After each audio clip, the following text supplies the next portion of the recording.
Nous vous souhaitons la bienvenue à cette lecture contemplative de la Rose-Croix d'Or qui a pour titre « Sur le chemin de la conscience universelle ». Mahatma Gandhi disait « Si tu veux changer le monde, commence par toi-même ».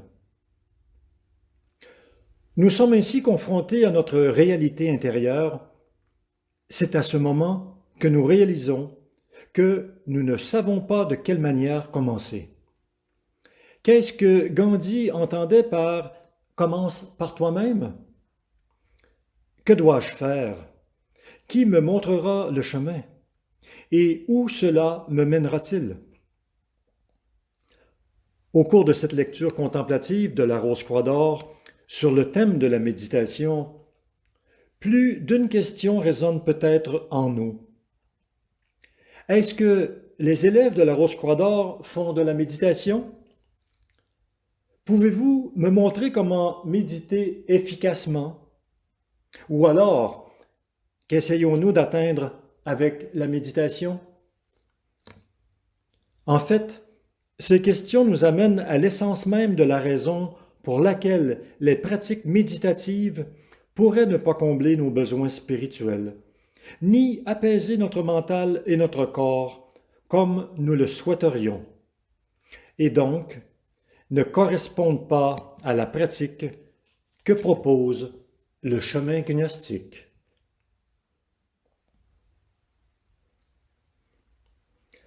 En réponse à ceci, nous souhaitons lire un extrait de La Voix du silence écrit par Elena Blavatsky.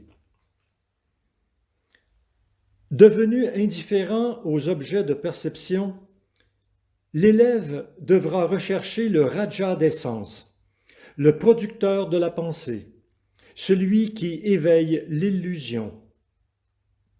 Le mental est le grand destructeur du réel.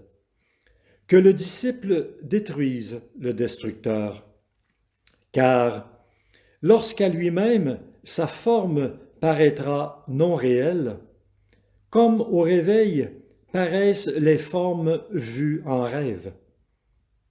Lorsqu'il aura cessé d'entendre le multiple, il pourra discerner l'un, le son intérieur qui tue l'extérieur.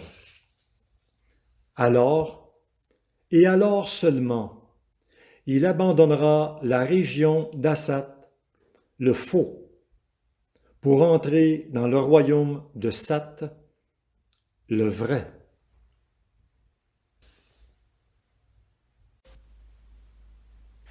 Nous venons de lire de La Voix du silence que le mental est le grand destructeur du réel et que le disciple détruise le destructeur. Ce point de vue semble être plutôt paradoxal. Après tout, pourquoi ne voudrons-nous pas avoir le contrôle sur le chaos du mental? La réalité est qu'en utilisant des exercices de méditation pour atteindre ce but, nous attendons de notre mental quelque chose qu'il n'est pas capable d'atteindre. Nous espérons que le mental, que Madame Blavatsky appelle le grand destructeur du réel, nous amène à une illumination du réel. Cette attente est une illusion, car elle ne reconnaît pas la distinction entre le réel et l'irréel, entre le mental et le disciple, entre le soi de l'esprit et le soi de la matière. Nous parlons ici de deux ordres de nature distincts, l'être et le non-être. L'un, appelé le réel, est le royaume des Sat, qui est le royaume du parfait, éternel et immuable de l'ordre du divin. L'autre, en revanche, est le multiple, l'irréel, le royaume d'Assat, qui est un état de manifestation imparfait, transitoire et toujours changeant. Le but de notre recherche, peu importe que nous le reconnaissons déjà ou non, est de parvenir à une paix intérieure. Pas uniquement comme une impulsion passagère, mais comme un nouvel état de vie. Ou, tel que mentionné dans la voie du silence, lorsque lui-même sa forme paraîtra non réelle, comme au réveil paraissent les formes vues en rêve, lorsqu'il aura cessé d'entendre le multiple, il pourra discerner l'un, le son intérieur qui tue l'extérieur. Quand nous parlons, nous appelons le mental le destructeur du réel, cela nous indique l'essence de notre problème. Celui de penser que le mental détient la clé des réponses aux questions qui viennent de la rose du cœur en éveil, de l'autre à l'intérieur de nous. C'est pourquoi nous entendons encore une fois de la voix du silence. Le soi de matière et le soi de l'esprit ne peuvent jamais se rencontrer. L'un d'eux doit disparaître car il n'y a pas de place pour deux.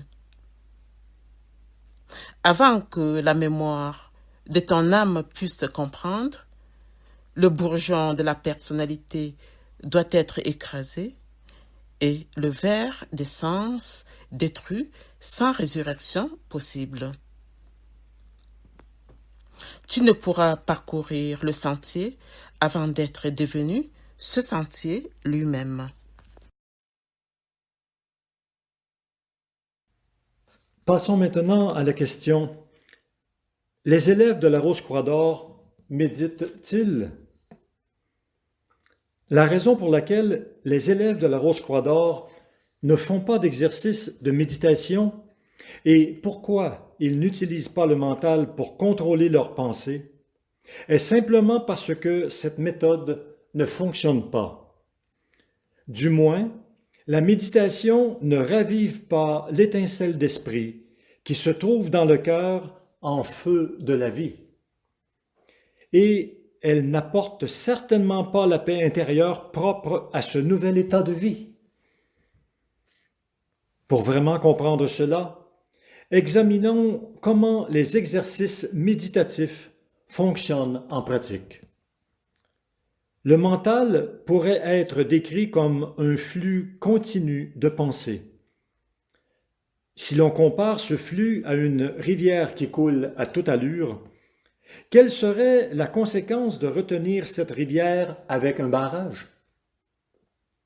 Eh bien, l'eau finirait par briser le barrage, ou par passer par-dessus, ou, si elle montait plus haut, elle provoquerait des inondations en amont. N'est-ce pas?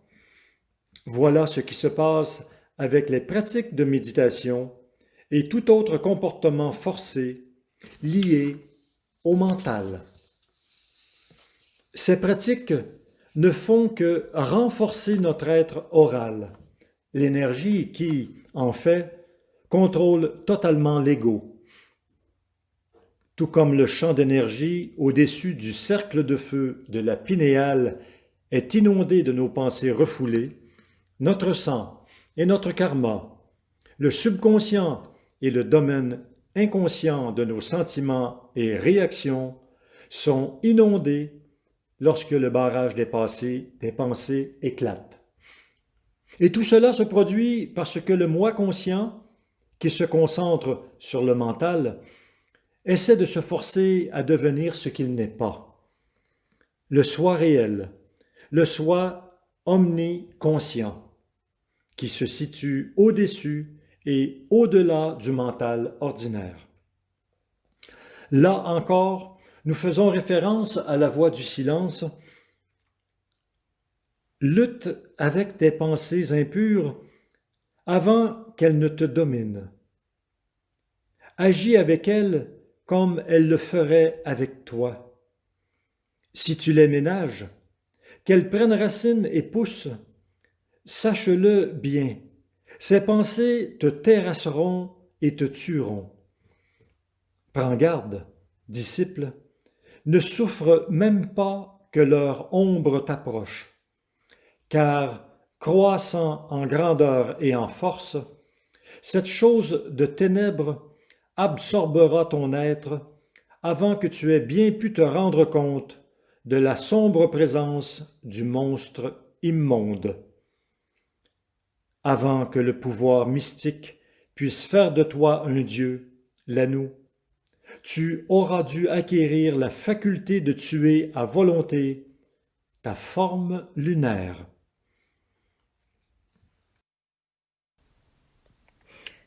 Tenons bien compte de cet avertissement de la voie du silence.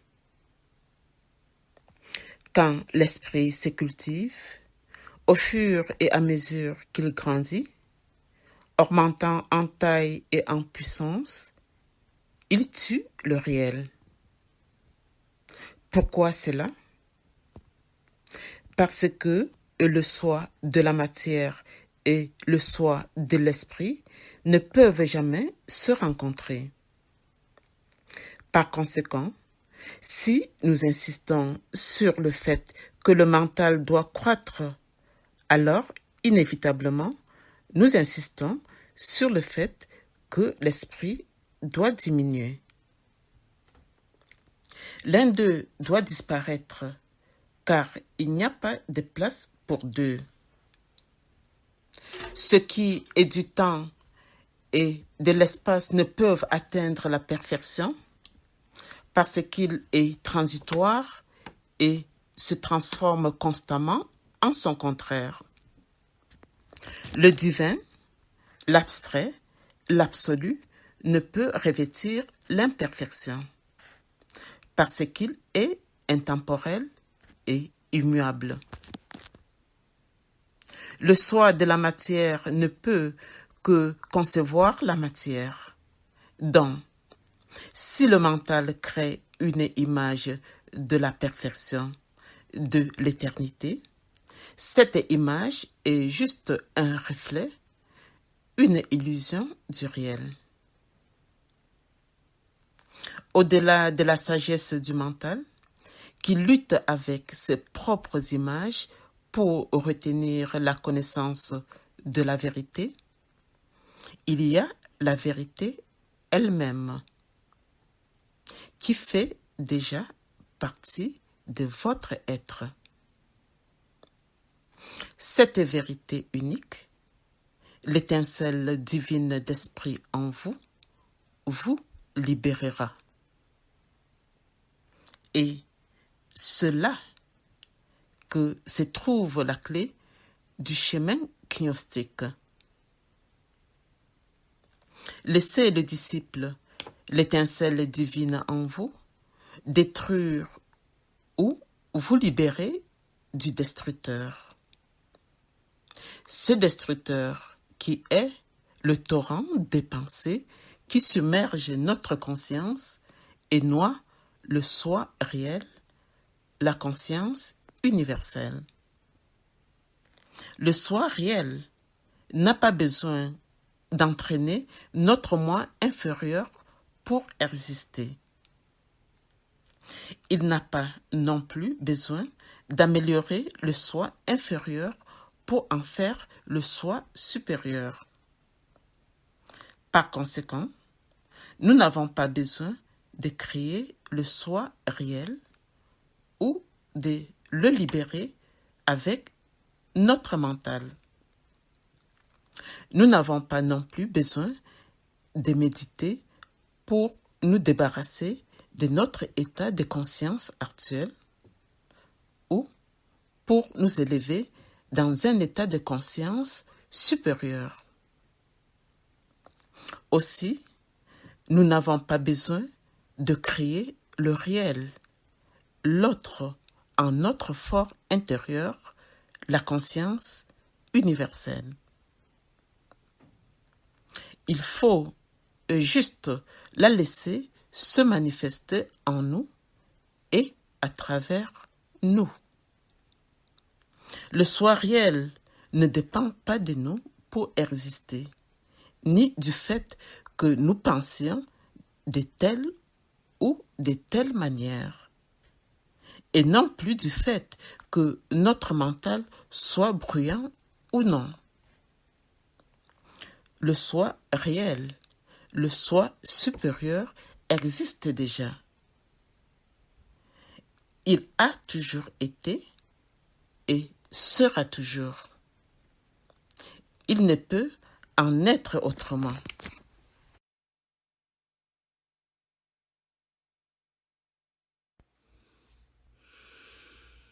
Une question demeure.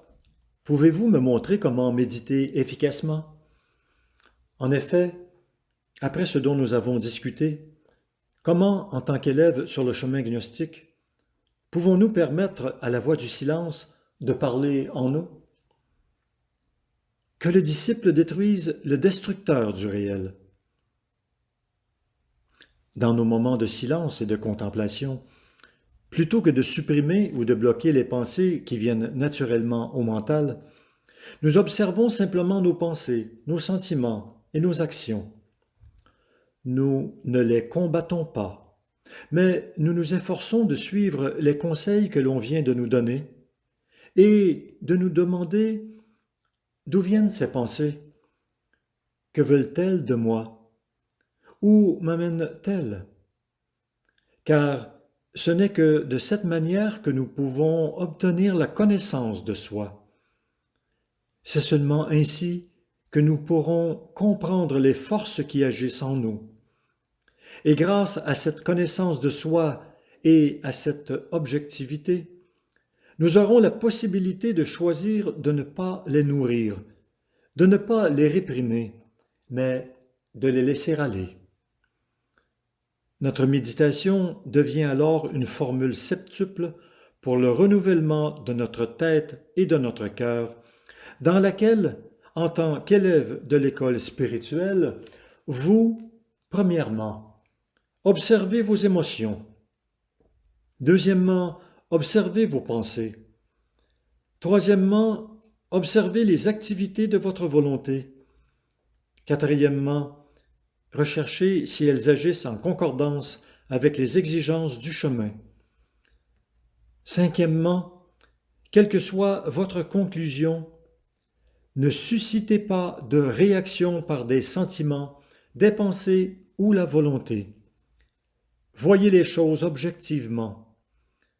Ce qu'il importe d'obtenir, c'est la connaissance de soi. Essayez de descendre aux sources du subconscient. Sixièmement, aussitôt qu'un résultat se manifeste, rejetez tout souci, toute crainte ou peur. Laissez la vérité vous imprégner et soyez silencieux dans un calme absolu.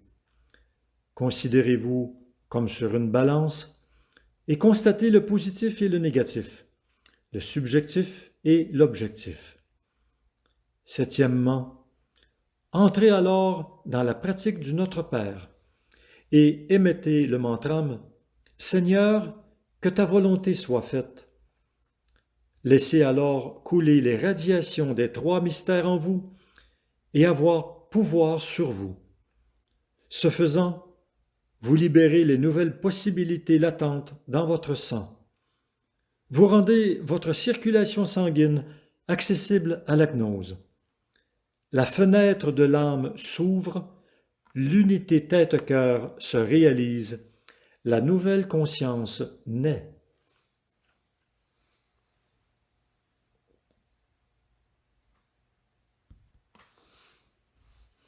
Chers amis, nous espérons de tout cœur que non seulement votre mental comprendra ces choses, mais aussi que vous aurez sincèrement le courage de faire le pas décisif vers la réalisation de cette véritable méditation en vous, que vous permettrez à la sagesse du cœur de travailler en vous et laisserez la vérité unique devenir le maître de votre mental. Cette vérité unique, l'étincelle divine de l'Esprit en vous, vous libérera. Elle détruira le destructeur du réel.